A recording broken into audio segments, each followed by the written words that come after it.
Cool. All right. You're the host now, Mike. Welcome, ladies and gents. Let's begin. So I want to start with the kind of a cool story from last night. Okay. So as you guys know, I just moved out to Miami. I have no prior connections here. I don't know anybody. I'm basically starting from ground zero. Besides, I mean, the fact that maybe you can say Brett from the team is up like an hour north of me. Starting from zero, basically, in regards to just me. So one aspect of this move and rebuilding, right?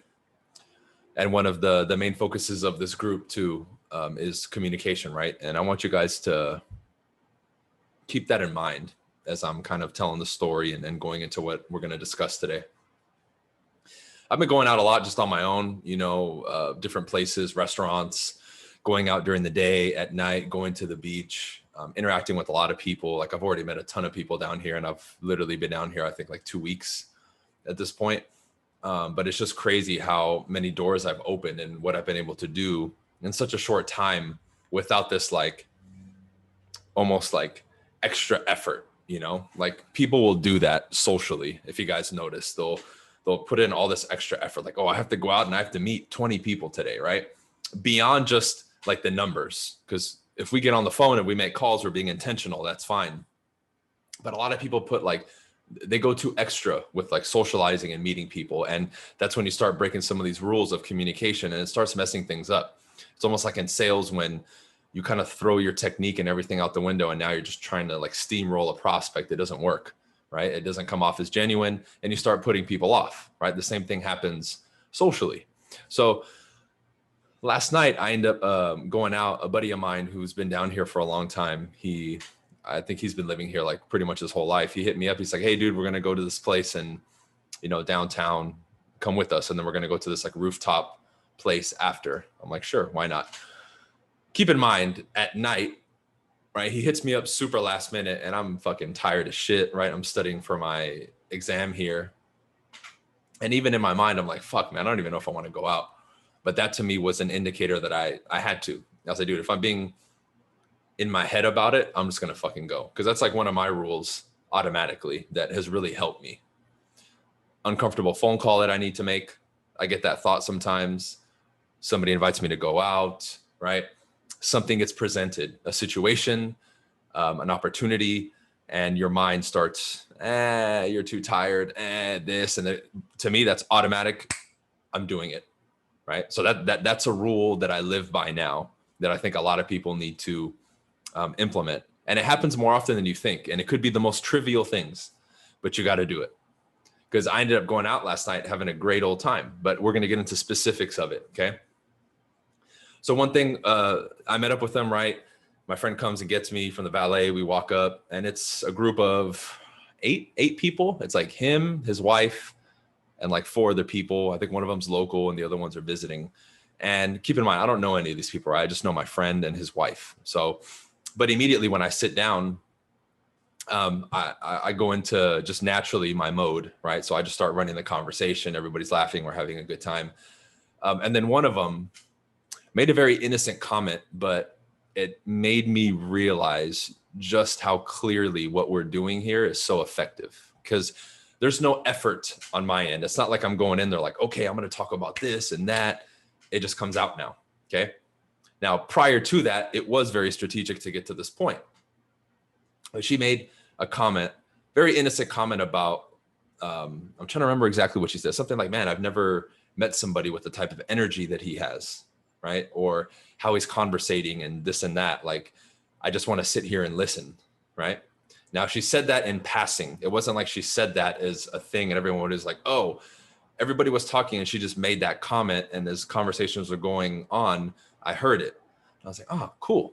Because when I look at these situations and you start to look at what's being presented, meaning that version of you or that version of me last night, right? There's a lot that I can talk about. And I kind of want to go through that today, because these are the things that I focus on, especially now, because these are universally applicable concepts and things that you can focus on that no matter what you do, where you're going, what situation it is, it's like, you're good, right? It gives me, somebody like moving all the way across the country, the confidence to be like, everything is going to be cool.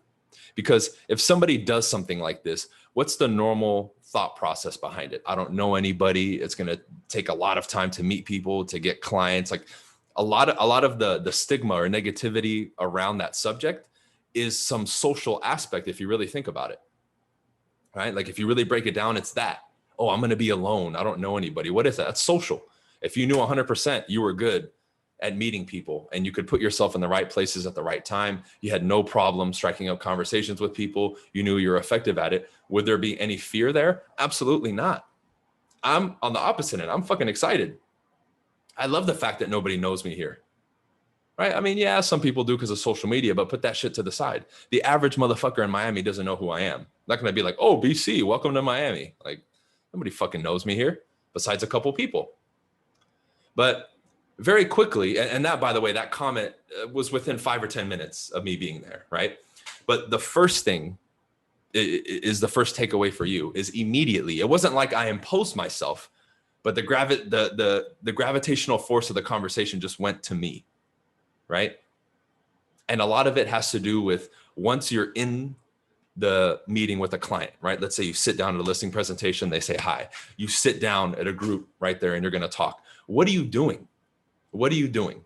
Is there some sort of tension in your voice or in you when you sit down? Because again, I didn't know all of them except for Al, but he was on the other side of the table, right? And we weren't really like talking. What happens in those moments for you, right? Right when the seller opens the door and you shake their hand, right when you sit down, right when you approach a group, or your group gets somewhere and it's like 3, 4, 5, or 6 of you, and you're about to hang out wherever you go. What happens?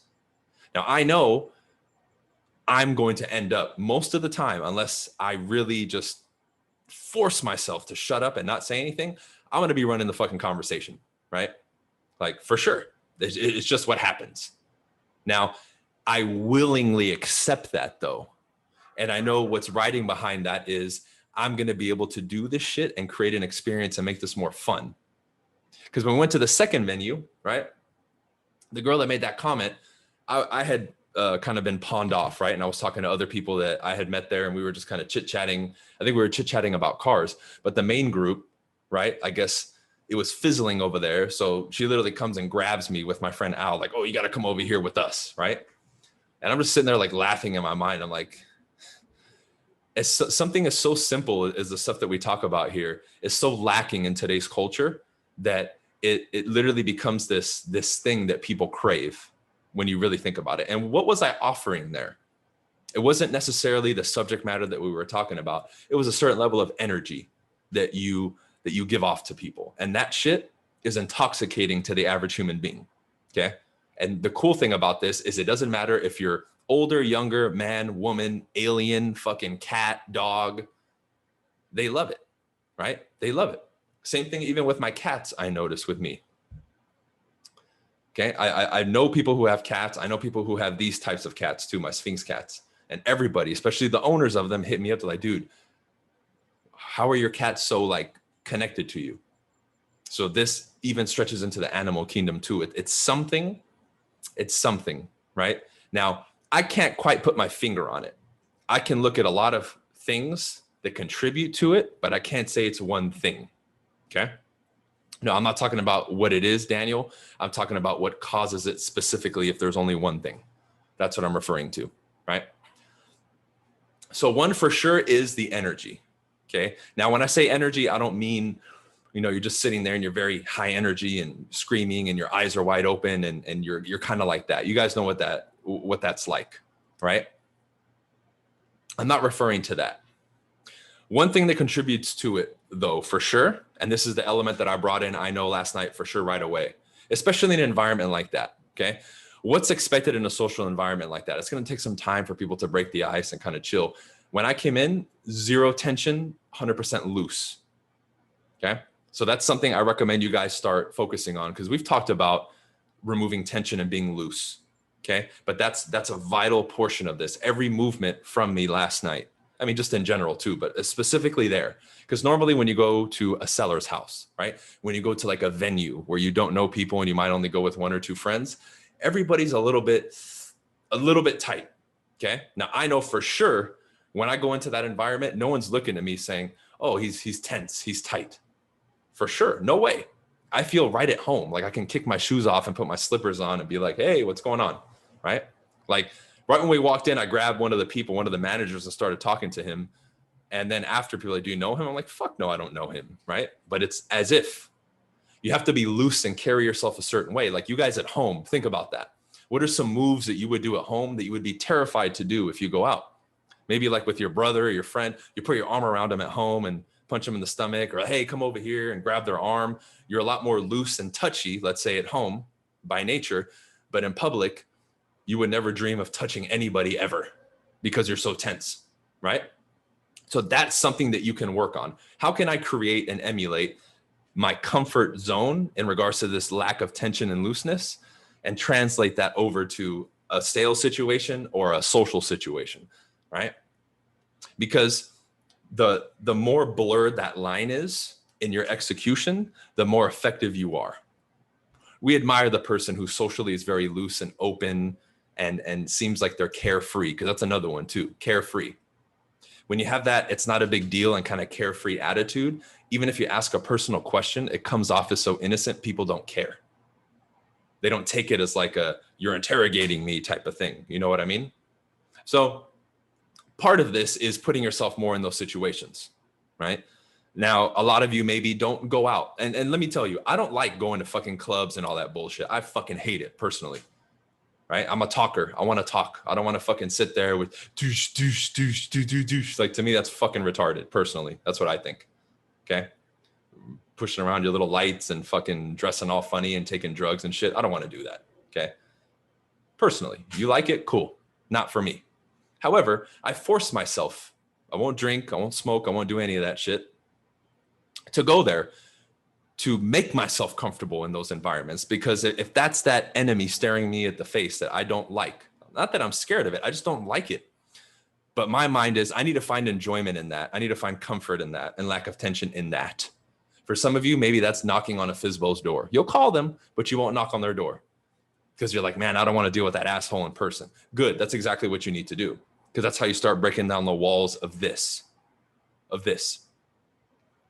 We have to look at whatever that big enemy is and say, I need to attack that. And in the beginning for me, it was these crowded environments.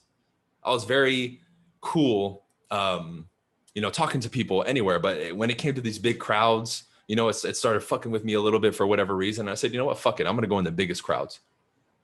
And I'm just going to force myself to get comfortable in this lack of comfort for me. And I'm going to do it. Right. Let's see if I missed any questions. Work on creating the energy and presence. Cool. Good question, Nikki. Let's see. There's a lot we can do here, right? Let's look at sales for a second. Right. Let's say you want a better energy and presence. Here's a question that I would always ask myself. Okay, that allowed me to have a different presence and energy around people because it put away all the bullshit.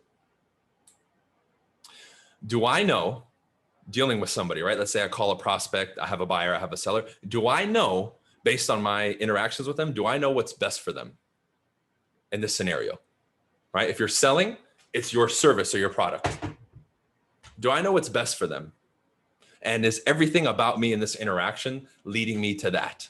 If it is, for me, this is a question I presented in my mind. If the answer to that is a resounding yes, then every movement of mine is confident with conviction and with the proper energy and presence behind it. Because when they look at me, there's no doubt, there's no uncertainty, there's no wavering. It's boom. Yes. They don't look at me and say, can this guy sell our house? There's none of that. Right away. Now, people can feel that immediately. It might take them a while. But my whole goal is whatever that is, I want people to feel that shit right away, or shorten the time span from, I don't know this person, to, okay, they're the one, right? Because this is how it would be for a sales scenario, right?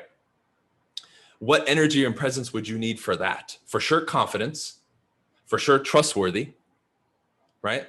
For sure, good. Like you give off a good, authentic would be the word, transparent type of, like they're not going to get the feeling that you're going to be a fast talker or mislead them, right? They get a very trustworthy type of vibe from you. Absolutely.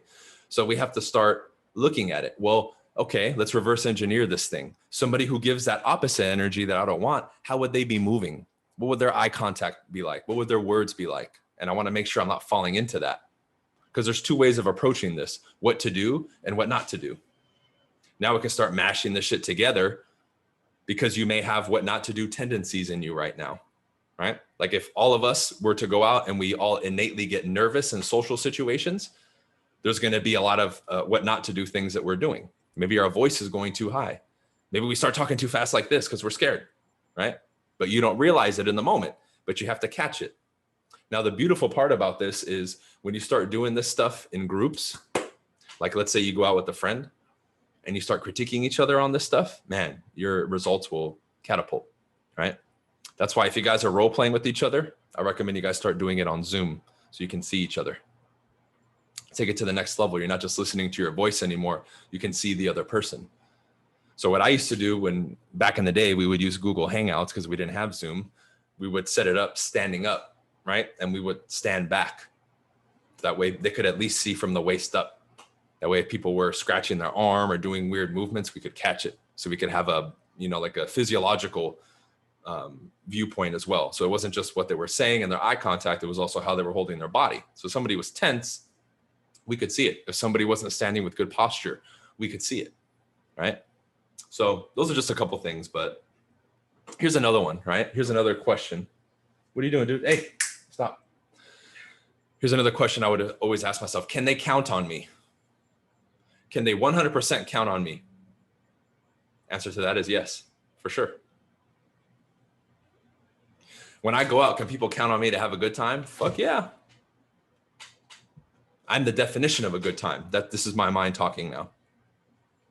I don't care what other people think about that statement, by the way, because I'm not being delusional saying that. Why? Because I can have a great time with myself, and 99% of the population can't do that, right? Now, if your answers to these types of questions are no, figure out what you need to do to start bettering it. Let's say you say, can they count on me? You say no because I'm new. Okay, then what do you need to do to start getting better, even though you're new? That way you can at least say, I'm working on it and improving that. Oh, you know what? I don't know pricing yet for a house for a seller, so I don't feel like they can count on me. Okay, great. Then let's fucking drill pricing. Let's study the market every day until you get that shit. Now you're actively on the process of improving that. Now, the answer to that is, I'm getting there. Every day I'm closer. Good. Then eventually that's going to click. And you'll start to assume that, right? This is how you build your energy, your presence, and everything else. This is how you reverse engineer it. Now you know all the pieces of the puzzle that you need to start putting in, right? Because once this stuff starts getting activated, more of you comes out, for sure. In every way, shape, and form. You'll speak differently, you'll carry yourself differently, you'll dress differently, you'll interact with people differently, you'll respond to the outside environment much differently, for sure. Like last night there was many moments where I was getting a lot of attention from groups and people, right? To where I know if like some of you were with me and next to me, you might have felt uncomfortable. I know for sure. Because there was a lot of eyeballs and what are they doing and who is that and that kind of stuff. Now to me, I don't freak out about that shit anymore. I kind of laugh at it, really. It's like not a big deal, right? It's not a big deal. But if we were able to take that moment and then see, okay, this is where you're at. We put you in that moment for a couple seconds, you get that feeling, then we pause. Then we go back to your regular life and say, okay, we're going to do this scene again in a month. Get to work, right? Now you know what that feeling is, and you start going through and saying, why? Why did I feel uncomfortable getting attention? Well, why, when people look at me, why do I feel uncomfortable? Then you'll start getting the answers. Maybe it's you don't like the way you look. Maybe you don't like the way you sound. Maybe you don't like the way you dress because maybe you hold back and you don't want to dress the way you want to dress because you're scared of people's criticisms and judgments. Okay, but now I'm getting the feedback through my own process of what needs to improve. See, I'm not getting this out of a fucking book. I'm getting this through my own experience now. right? Which is what you guys need to mesh with studying. Yes, reading is fantastic. Studying the lectures is fantastic. But this is the I'm doing it work that's going to help you fix you. Now you approach this other level of information through books and lectures at a different level because it's getting a different version of you, a better version of you, right? Just like, let's say the first time you guys read a cold calling book versus maybe the second time you went back to that book 2 years after making cold calls, right? You're a different level of person now making the calls. You're going to take something different from that book and read it from a different perspective. But that took you putting in the work for a sustained period of time to improve and then go back, right, as an improved version to then read the book. That's the difference there, right? So do you know what's best for them? Can they count on you, right? And this energy that I was talking about, I wrote a sentence here. It has to be oozing out of you. It has to be oozing out of you, right? So let's say you walk into a room. How could I demonstrate this? Well, picture yourself walking into a room. How do you normally walk into a room? Right? And look from top to bottom. Your attitude, how you're talking to yourself, how you dress, how you smell, the how fast or slow you walk. Do you look at people or not? Are your eyes down? If you're with like a group, is your attention on them and you guys are having a good time? Or are you so hyper aware of everything else that you're like, I walk into a place, it's like, this is my home, not in a disrespectful way, but just in a very loose way. That subcommunicates a lot. Think about this one. How about when some of you laugh in public? Do you tone your laugh down? I don't. And I'm loud as shit normally. I'm loud as fuck. Now, again, certain contexts, sure, you're going to want to lower it, of course. But just in a general sense, why would I silence my laugh? You're reducing your enjoyment. But the key is, number one, are you aware of it? But number two, if you are, you're going to suffer because of it, because your own internal clock and body and mind knows that you're silencing yourself because of some perceived judgment or whatever reason it is that you're doing it, right? And that's a big one. Because I know people who, like, if they were here next to me, they would laugh hysterically, but I take them out to a venue and they'll laugh like a little mouse. Because or they don't like their laugh. It's like, dude, it's your fucking laugh. Who cares? I wish I had a laugh that was goofy that other people would laugh at. Then I wouldn't have to be funny. I could just laugh. Wouldn't that be fucking easy, right? That would simplify things a lot more, right? Let's see. Yep. Andy Frisella calls those production pivots cool. What are some quick ways to raise energy in a situation like that, like an open house or a meeting where the energy is dull? Well, I'm talking about raising it with you, Josue. You raising it will then raise other people's if they're in tune with you, right? If they're paying attention, you're meeting with somebody, you may not raise them to your level, but you'll raise their energy, right? Now for you guys have to come up with a process that is particular to you. And there's a lot that you can do, right? A lot of people before, let's say they're driving to a listing appointment, what do? They fucking blast music that they like and they get hyped. That's their way of doing it, right? We used to do that before basketball games too. That gets your energy up, but it's going to be different for everybody. One thing I love to do that's in a sense kind of counterintuitive to what most people would think is like when I go out and I'm going to socialize, if I do prep, I'll do stuff to mellow me out. I'll listen to super like trancey meditation music. I won't talk, right? I'll do some breathing exercises. I'm not sitting there like trying to hype myself up. But you would think traditionally you want energy. You're supposed to, right? I don't want to walk into a venue like that, like all fucking high strung. They're going to be like, who's this fucking crack addict, right? I don't want to do that. But see, that's particular to me. Some people might go through that routine and it'll put them to sleep and then they won't want to talk to anybody, right? I think what allows me to be social when I'm supposed to be social and want to be is when I'm by myself, I shut the fuck up and I don't talk. And I'm in a lot of silence. So there's a good harmony there for me, right? I'm not fucking motor mouth all the time. Sometimes when I hang out with people, if I've been talking all day, I'll tell them, you know what? I'm just going to shut the fuck up because I've been talking too much today. So you can do the talking.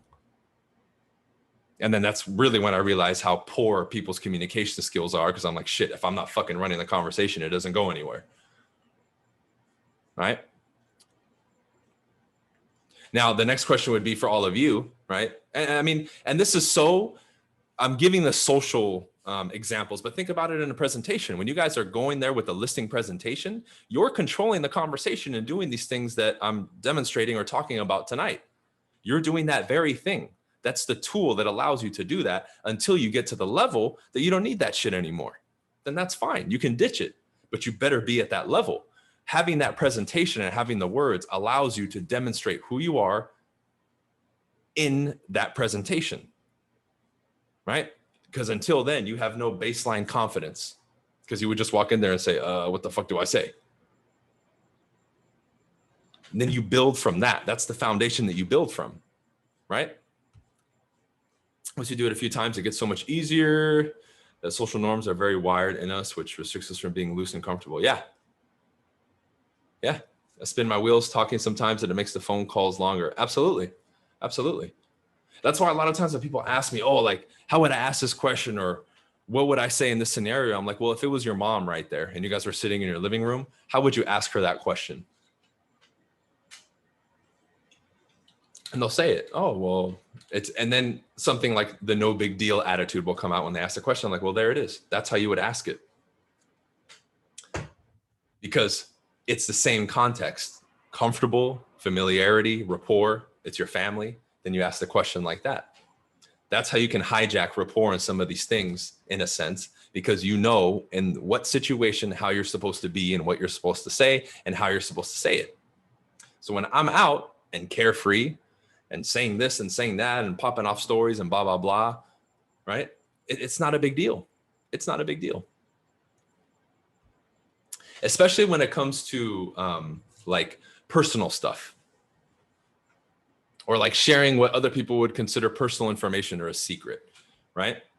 You really want to give off the I don't give a fuck vibe, and I'm very comfortable with myself and very secure.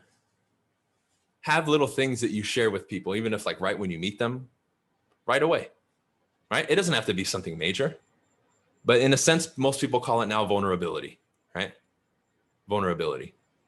Like I've said that too when I go to even listing presentations. Like I've sat down with sellers and we're like 5 minutes in, and I'll kind of laugh and be like, man, I remember back, when I was doing my first couple of presentations, what a disaster. Like everything we talked about up until now, like I had to stop and pause like 20 times because I kept forgetting.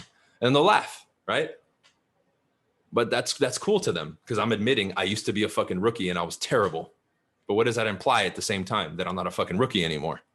Because it would take a certain level of individual to share that information and say that confidently, right? So you have to see everything that's being said here, that's said directly and indirectly, right? Let's see, Ryan said, I can tell that when I'm talking with a seller who I know will only work with overpricing their home, after I find out there's no way they will consider anywhere close to its sale value, I lose my momentum with the conversation. Lack of fluency and understanding that I can help them out shuts my efforts to work with them. Well, if you're weeding somebody out, Ryan, who's just dead set in their tracks, I wouldn't worry about that. You can't sell 100% of the people that you come across, right? And if somebody's unrealistic, right, I don't even want to work with them. I want to weed them out as quick as possible. That's why I don't even want to meet with them. I want to handle that shit beforehand. Hey, dude. Hold on. Stop, man. What are you doing?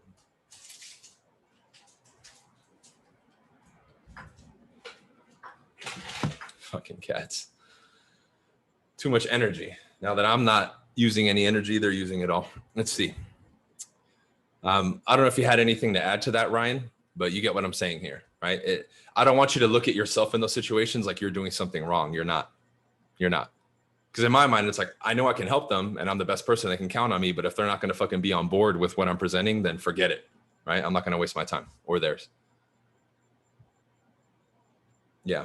Listen more in situations and respond correctly and confidently. Absolutely, Juan. Absolutely. I remember we were talking about that a lot in the beginning. Being 100% certain of your skill has helped me, even though I don't know everything. I can deliver better than others. Yep, 100%.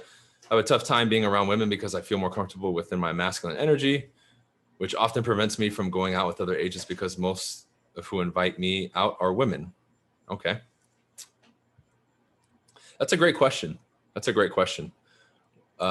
if I can have you unmute yourself, Alexandra, what, like in your personal life, you feel like you're more, just in general, more on the masculine side than the feminine side? Yeah, I mean, I gravitate towards more like ideas than people, conversations about ideas and people. I love weightlifting. I find getting dressed up and doing my hair and talking about other people to be a very boring situation. So, and I don't drink. And another question I put in there is I don't drink, and my diet is very limited. And it seems like women or socialization in general, it's always centered around food and drinking. And then people feel uncomfortable if you don't want to partake in those activities, even though I'm okay with going to a restaurant and not eating, but maybe the person who invited me isn't. Yeah. Okay. Two things. You sound a lot like me, right? Because if I was to, list off the things that I do and I abide by as a human being, I would literally weed out everybody in the fucking populace to hang out with or relate to and have a good time. You know what I mean? And there's a lot about me too that can sway either way, the feminine or masculine. So, two things I can tell you. Number one is, in regards to the people thing, you're going to have to narrow down and find the right people to hang out with, right? Because there are people who don't fall into those categories that you just said, that only talk about, people and all that kind of stuff. It's a very general statement, and you're true with that, for the most part, right? However, there are people out there who will vibe with you that don't think that way and act that way and will be very similar to you. It's just going to be tougher to find them. Okay. That's the first thing. The second thing is, learn to find joy or something in those things. Like, as an example, you said like you don't like doing your hair and doing all that stuff, right? Like you find that kind of boring. Mm-hmm. Yeah. Why? I don't know. I think probably because I did it for like 15 years. I'm just like I'm overdoing it at this point. I'd rather just like throw some yoga pants on and go weightlift than, I don't know, get dressed up and all that. Okay. Now, when you go meet with the seller, do you put yourself together? I mean, I don't wear heels. I wear like closed-toed shoes. Is probably. So the question is more than normal. So you would want to. Yeah, more than But when normal. you meet Yeah. with a seller, you'll put yourself together more so than you normally would, correct? Yeah. Okay, and why is that? Because I want to look professional Okay, and have them take me seriously. cool. So there's a reason behind it, right? Yes. So that's what you want to do. Now, if you have to create your own reason, fine, but do that, because again, that's something that you don't want. Like, there's a lot of things that I don't like. Like, I brought up the clubs and stuff, but I'll still go there and I'll have a good time while I'm there, even though I don't like it, because I find a reason to be there and put myself there and something I can take from it. So I think that's kind of the thinking cap you're going to have to put on for this, because there is a time and a place for those things, right? Mm-hmm. And it is, because it's a part of life. The majority of people live and think that way. So there's going to be times that you're going to have to be in that world and be comfortable with it. Not that you have to live by it, but there's going to have to be a certain level of comfort and understanding and mastery on your end of those things. So even though you don't want to go play on that playground, you better be familiar with it. And if you do get on that playground, you know how to fucking work that playground. You get what I'm saying? Mm-hmm. Yes. So that's kind of like an internal thing that you have to do and deal with. Because I've been there too, where I'm just like, fuck all this shit, fuck all these people, I don't want to deal with them. But then I'm like, dude, I can't do that, because I'll be less effective in the end. And I'm kind of ruling myself out from so many more opportunities and things just because I don't like that. You get what I'm saying? Yes. Right. Yes. Thank you. You're welcome. Or on your phone as a crutch. Yes. Right. Absolutely. I don't tone that shit down. Yeah, you don't, Alejandra. I think you're one of the few people that laughs louder than me. I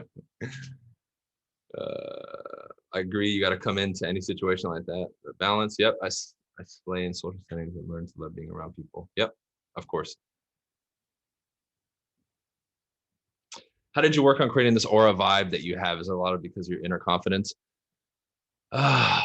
Yes, but it's more than that, right? Like, as an example, like when I go out, and it's funny to look at it this way. When I go out and I see people and talk to them, very quickly when I interact with people, and you guys will understand what I'm saying when I say this, a lot of times you can see in people's eyes and feel it in their vibe, the baggage that people have and the issues that they have, how they formulate sentences when they talk to you, how they look at you, what they do, what they don't do, right?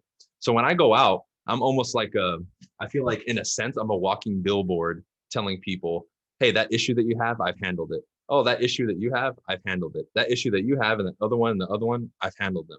So it's like, it's almost like I feel I'm a beacon of light for those people, right? And I think that helps because the number one thing in social situations or when you're with somebody, right?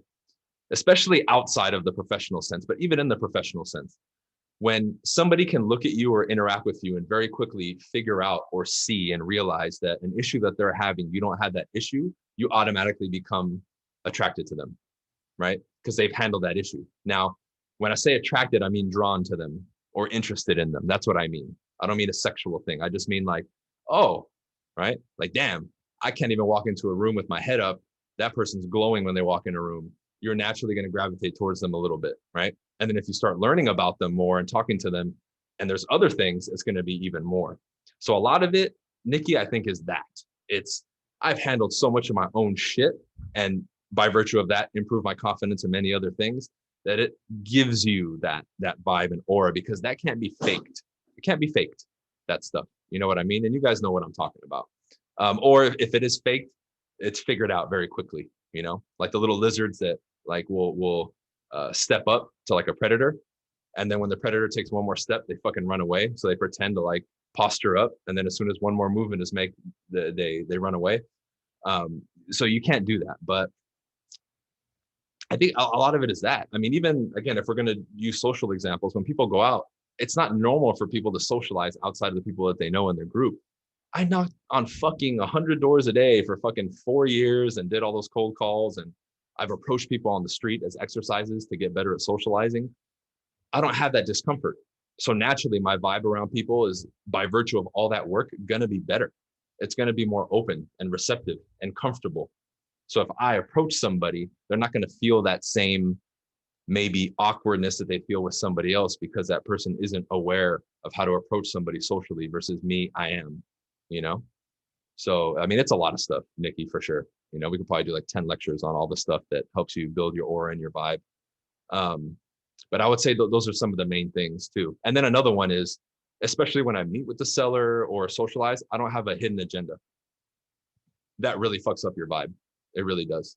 And I think people can sense that in me right away. There's no evil agenda or hidden agenda. I'm just there to have a good time, right? Have a good laugh, chill, talk. That's it. Very loose. No sneaky shit. You know what I mean? Just like if you guys are out on the street and somebody approaches you, if it's somebody that's going to ask for money or ask for something, you feel it and you know it. That's what I'm talking about, right? And there's no hint of that in me at all. Just like if somebody's looking at a seller to meet with them, and they're just like, I'm going to juice this motherfucker and get 8% and get a high commission, you feel it right away that they're being disingenuine, you know?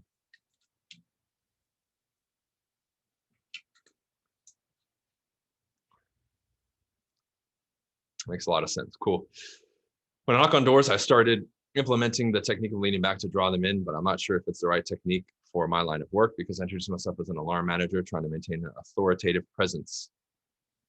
It doesn't matter because we're talking about social rules, Manny, right? Think about it. When a king stands up, are they like a peasant leaning forward and all that? No, a king stands straight up and stands back and sits back in a chair, dude, like this. They're like, enter. Okay, what do you want? And he's not even talking. The fucking dude, his assistant, is talking. And he just gives a nod. He's very passive, right? But he's authoritative as fuck because you won't like break eye contact with the king. You better be showing him respect, right? And that's just an old reference. But leaning back is authoritative, bro, and it's non-needy. The person who's less needy in a conversation is in control. And when you're leaning back and looking at somebody like that, right, versus like you've seen it when people are sitting there and someone's like leaning forward, like all up in somebody's business, you're like, okay, that person's interested in that person, obviously. Fuck, it's like oozing out of them, right? Versus the person who's just kind of sitting back like this seems almost disinterested, like it's not a big deal, right?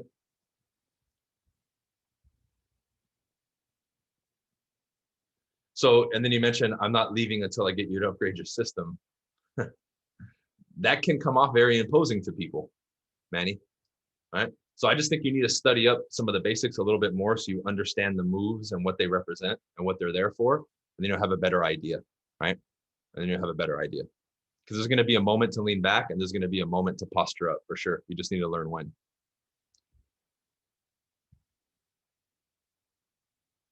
Bobby Boucher. Was I always naturally inclined to be talkative? No, dude. People used to tease me back in the day that I never spoke. So no, I definitely wasn't. Believe it or not, right? Because now I don't shut the fuck up. Or through communication you've grown. Yeah, because, really at the end of the day, I think you all naturally communicate a lot. It's just a matter of stripping off all the bullshit, all the conditioning, all the insecurities, all the crap to where you can just be free, right? Like even when I'm on the beach, I have no qualms about approaching somebody and talking to them or talking to a group. Like I'm not scared or hesitant about it. Like there's no thing in me like, oh, that's wrong. Oh, I can't do that. Like those don't even pop up in my head anymore. It's like, okay. It's like being a kid again, where you don't have all these fucking blocks that you do as an adult, Tell a kid to go approach somebody, they'll fucking approach anybody. They're like, okay. They're not like, oh, well, it's an adult. I can't. Like, can you imagine a kid fucking saying that? You'd probably look at him and be like, what the fuck is wrong with this kid, dude? What have you been teaching him? Because when we think of a child, we think unlimited imagination, unlimited possibilities, right? Try telling a kid who's like 5, who just comes up to you and says, I'm going to be an astronaut. Try to talk him out of it and watch how he just kicks your ass, right? Or he'll just walk away from you and say, okay, I'm not going to talk to you anymore, right? That's what all I'm talking about is accessing that, guys, which is before all the bullshit was piled on you, right? So it's about getting to that state with now intelligence and the maturity of an adult that you have and more techniques and understandings, right? But it's definitely through the growth and communication kid, for sure, bro. And I'm telling you guys, that's the key to all this shit, man. It is the key. It is the universal key, like the key dude in the Matrix, right? That can make the key for any fucking door. That's literally what this shit is. If you can communicate, you can have anything.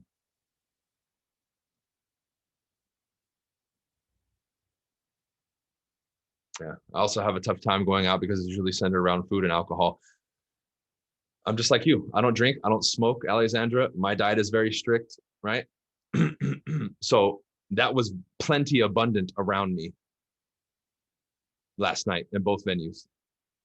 So what did I do? I just ran the conversations and I made it a good time and I took the focus off of people. See, because that's the cool part. If you run the conversations, you don't have to talk about bullshit because now you can start throwing out the threads that you want to talk about and you can create the experience. When you lead the conversation and the interaction, you're creating the experience. You're making the movie, right? Call up anybody who went out with us last night and ask them about me and if they had a good time. I would bet this program that all going to say, oh, it was incredible and this and that, right? And I would purposely sometimes shut the fuck up just to see like, okay, let's see what happens. And when I would shut up a couple of times, they would start asking me questions to get me to talk again, right? Because I would just try to back off and like, all right, let them run the conversation for a little bit. And very quickly it starts to die, the mood changes and they want to pull me right back in.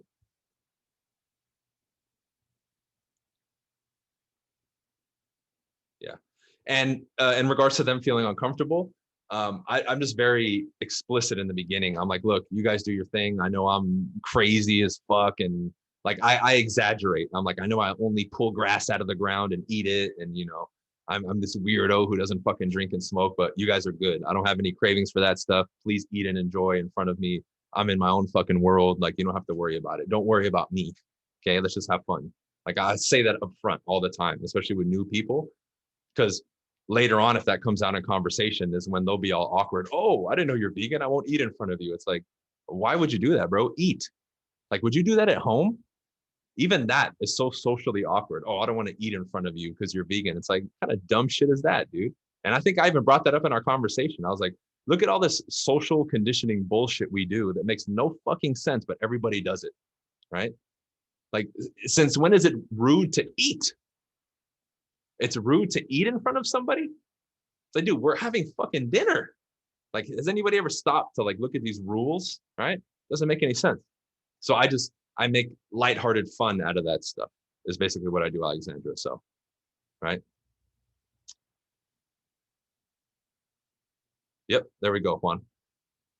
Just wanted to list the homies. Unrealistic. Yep, get them out.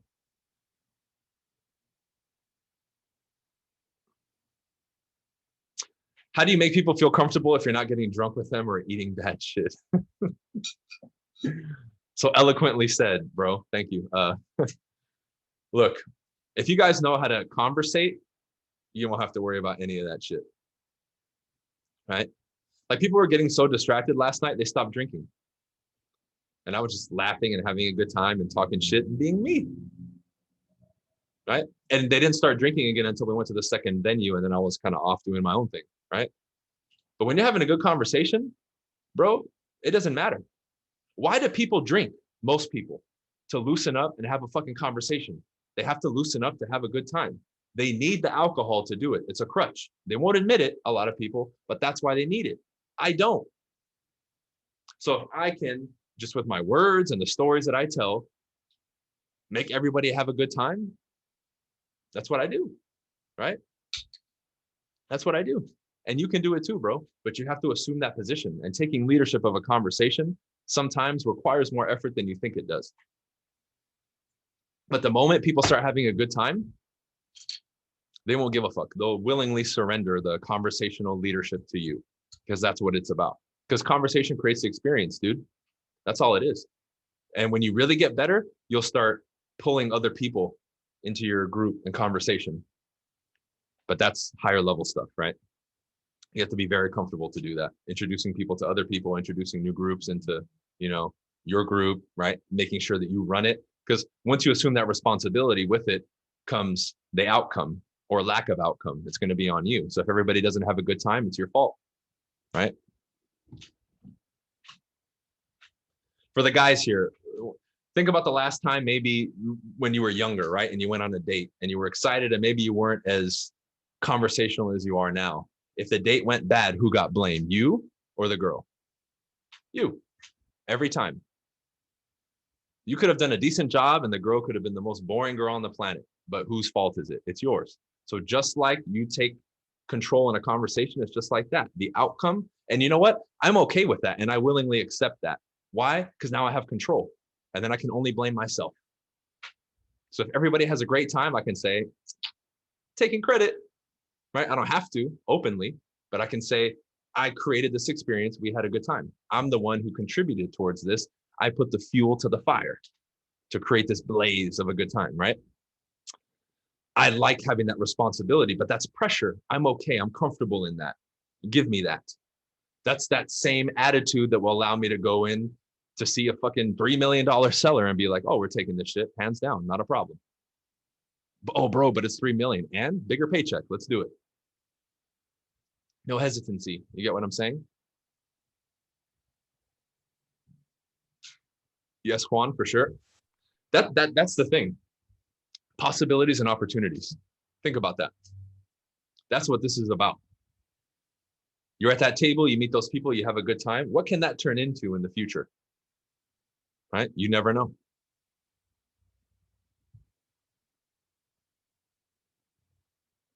Yeah. You need to put yourself in that situation more, okay? If you're freezing up when you get attention, you need to do it more, right? Why do you think, like, when I trained Kevin, when he came on my team, and like, let's say we did a door knocking scenario, I would have my team there as like a training watching us. I'd have my phone on Instagram Live. I'd have a separate camera filming, and I would have his phone filming. Why? To put all that additional pressure on him. So he got used to being in that moment. So now when you take all that pressure off, it's easy. Plus, when the pressure's on, he's comfortable now because he's done it a million times. So that's what you got to do. That's what you got to do. When I got to Miami, what were some things I did right away to meet people by the beach? Anywhere I went, like restaurants or stores, I talked to everybody, every employee, the manager, the owner, if they were there. Even like when I go to grocery stores, I always talk up the cashiers. Like I've already met like 3 or 4 that have moved from like Connecticut, North Carolina. Because when you move somewhere, the easiest way to start a conversation, hey, I just moved here. Watch how people are like, oh, where? They'll take interest in you. It's the simplest thing you can do. Oh, it's my first time here. Oh, I just moved here a week ago. Super easy. And it's so innocent to say that because you're not showing any interest. You're not hitting on anybody. You're not being annoying. You're just saying, I moved here. Right? I even do that on the beach sometimes. If I know people are locals, I'm like, hey, I just moved here last week. I've only been to 2 or 3 of the places here in the little downtown area. Where else should I go? Where do I need to check out? And they're like, oh, you got to go here and there and blah, blah, blah. And like, they just start talking to me. Right. But anywhere you go, Jordan, or anybody, even if you're back home, because back home, I fucking knew everybody everywhere I went. It's, you have to make it a thing where it's like, everywhere I go, I'm going to talk to people. Like, I'm going to chit chat everybody. And if you're not good at it, good, start. Even if you fucking fall flat on your face and you sound dumb, especially for those of you who are like at the checkout, the cashier, and there's people in line and you feel embarrassed because they're going to hear you. That's when you need to do it. That's when I get louder so everybody can hear me. Right? That's what you got to do, because then you will become comfortable in any fucking situation. Like, literally. How do you stop a habit? By creating a new one. Brusenda. Wherever there is a void, you must fill. Right? So let's say some of you compulsively, I don't know, as an example, smoke too much. Well, there's an underlying reason why. There's a problem there. Find a habit to replace that, to fix that issue. Now, later on, you can rip out the issue and you don't need a habit. But for now, replace habits until you can get to the underlying issue of why that habit is in place. Because there's a reason that you put that habit there. That's what you got to figure out. Sounds like a superpower. It's not, though, right? Since when is socializing and communication a superpower? It seems like it, but it's not. Yeah. And I say, BC, I got a question. Go ahead, bro. You think like throughout like this whole lecture, you think detachment is really key? Absolutely. Yeah. Because like, let's say one of you maybe who's not comfortable yet, like public speaking, let's say 1 week, I'm like, hey, you know what? I tell you right when we start the lecture, hey, I'm giving you the host. You have to lecture us for an hour, right? A lot of the fear that comes up is because we're attached to, I want people to like me. I don't want to feel embarrassed. That's a measure of attachment. If you got up and you genuinely were detached from the result or people's opinions and all that, you wouldn't give a fuck and you would lecture, even if you weren't prepared. You'd be like, fuck, I don't even know what I'm going to do. What do you want me to talk about? This? Okay, let me take some notes. There would be a very nonchalant attitude about it and you wouldn't care. But you add being attached to all these things, now you're fucked up, you're getting nervous, and you're all messed up in the head. So it's one of the pieces for sure. Because just like when I go out or I meet with the seller, I don't give a fuck what people think. Like, in a way I do, because I want to create an effect, but I'm not attached to people's opinions of me, or if they say I'm cool or not cool or this or that. I really just don't care. But that took a lot of time, because in the beginning I did care, right? And as you guys go through this stuff more and more and more, you will naturally detach from it, because you realize all the stuff going on in your head, 99% of it is just garbage and fluff that you make up. Oh man. Because today when I was prospecting, man, today I was kind of like detached in such a way, because I don't know, ever since like, I've been really prospecting and started door knocking, I've been like really attached by, getting contacts and just really getting people's database information. And then today I'm like, shit, let me just, be in the present moment and just make it like as if it's my last day. Yeah. And strangely, man, I started getting 20 database information, which is not a shock, because, just really being in the moment, you know what I'm saying? Absolutely. Love it, man. That's great. Yeah. Let's see. Josue, you got your first listing. Hell yeah, bro. Congratulations. The first of many, better said. The first of many. We're going to pop some bottles in Texas, bro, for the mastermind. Just kidding. I don't drink. But you guys can drink.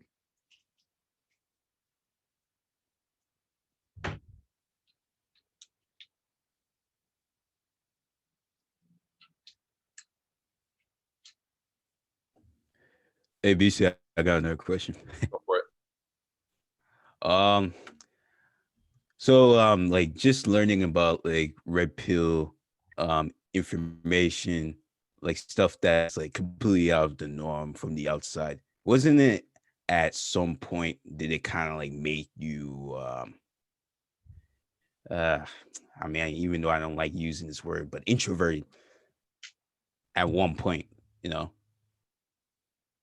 Um, no, not for me.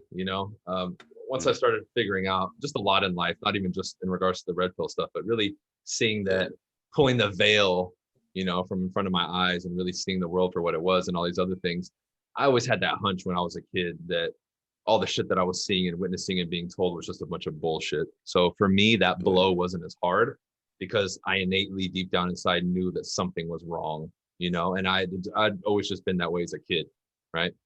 Um, so I don't think I ever went through that. I think I went through the phase early on, just in my character development when I was a kid, where I was a little bit more introverted, sure, but I started getting out of that in my 20s, because I realized that wasn't normal.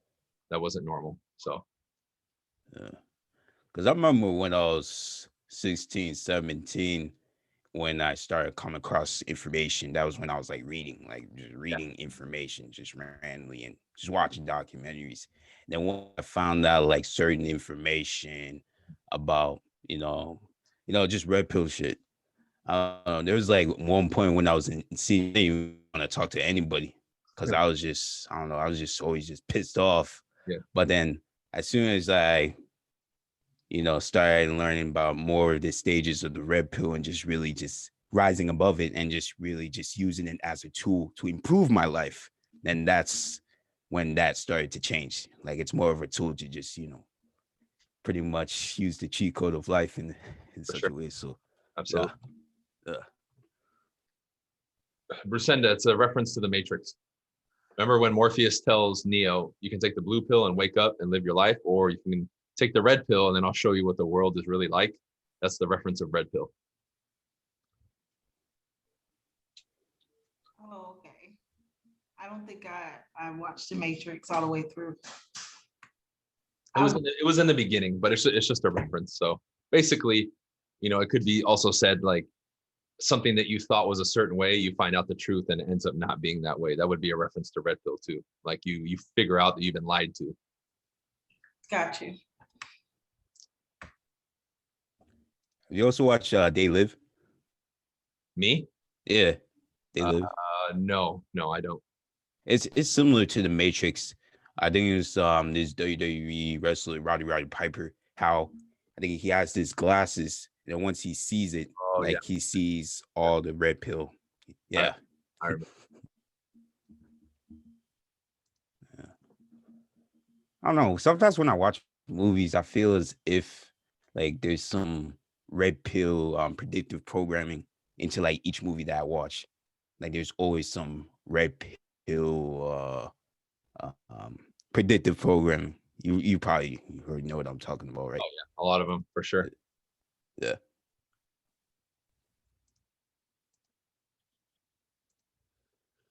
Any other questions, ladies and gentlemen, boys and girls? Hey, Bryan, I have a question. Can you guys hear me? Loud and clear. Okay, my bad. So what are some things that I can do to put myself in like situations where the attention is more gravitated like towards me, like socially too? Do you do Toastmasters? No, I've heard you talk about it before, but I've never done it. I've looked into it, but I think when I looked into it, because of COVID, they weren't like meeting in person. So then from there, I never like circled back with it. Mm-hmm. I would recommend you still do it though, because you're going to be forced to speak in front of people, and if you don't do that normally, that's something that you're doing that's out of the norm. So basically, anything that you would do that puts you out of your normal state, right? Just like you said, going out, and when you get attention on you, well, you're going to have to put yourself in those situations, right? If that means you having to fucking go out, once or twice, because you're in Florida, bro, we're open, go out and go mingle with people and force yourself to do it. Go approach strangers or do whatever it is for you that makes you uncomfortable, right? That's where the growth is. And it's a little different for everybody, right? Maybe it's having regular conversations when you go to the supermarket, right? I don't know. But whatever that is for you, that's what you got to do. But you got to force yourself to do it, because that has to come from within you. I could assign it to all of you, but it's going to be up to you if you're going to do it or not, Yeah, I've never really realized it so much, but I realized that when I wasn't hanging out with friends, that it was more like, more noticeable. So I wanted to like, be able to be comfortable without like having my friends there. You know what I mean?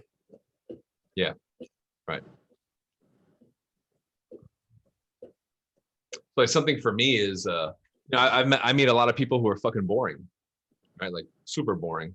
So I'm like, you know what? Let me stick with this person, even though I don't want to talk to them. Let me stick with them and see if I can generate a good conversation with them, knowing that they're boring as fuck and they're not going to contribute at all. You know, that forces me to really dig into my tool belt too and make something fun. So that way I can leave that interaction and say, oh, that was fun, even though they didn't contribute. That takes a lot of work for me, you know, and that's something that I wasn't very comfortable with because I would just, I'm like, this person's fucking boring. Let me get out of here.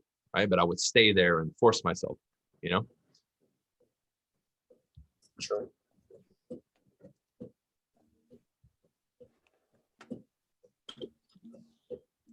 Cool. Cool. I'm gonna stop the recording, guys.